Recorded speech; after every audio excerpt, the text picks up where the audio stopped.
Music by Santosh राज। अरे मेरे दर्द ने मेरे जख्मों से शिकायत की है, आंसुओं ने मेरे सब्र से बगावत की है। अरे गम मिला है तेरी चाहत के समंदर में। मेरा जुर्म है कि मैंने तुमसे मोहब्बत की है। ई कहानी न सुन लो हकीकत बाहो, जाने तोहरे हम के जरूरत बाहो।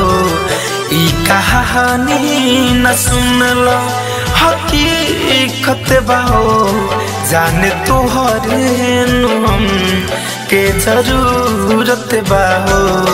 तोहरा प्यार के परिंदा दिल में है उड़त बाहो, जान तोहरे हम के जरूरत बाहो।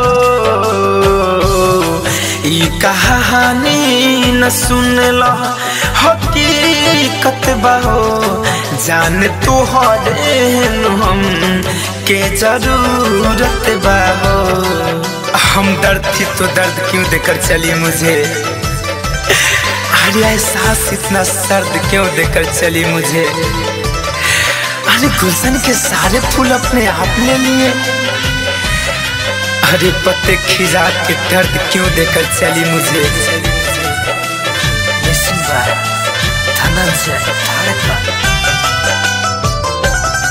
चांद जैसन सूरतिया संवर जाला हो, चांद जैसन सूरतिया संवर जाला हो।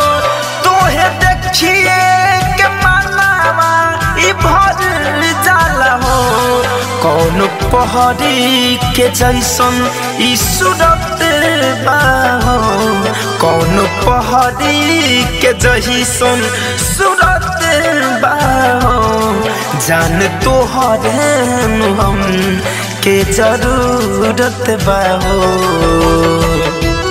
हर मुलाकात पर वक्त का तकाजा हुआ, हर याद पे दिल का दर्द ताजा हुआ।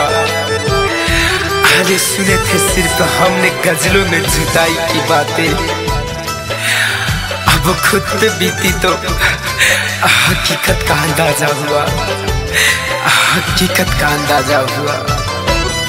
फिरोज फैशन के दिलवा हम बस गइलू, मनीष संतोष के दिलवा हम बस गइलू। कतिल नैना से जान जादू का कैलू, जोड़ी धनंजय तोहरा से मिलत बाहो, जोड़ी धनंजय तोहरा से मिलत बाहो। जान तोहरे हम के जरूरत बाहो।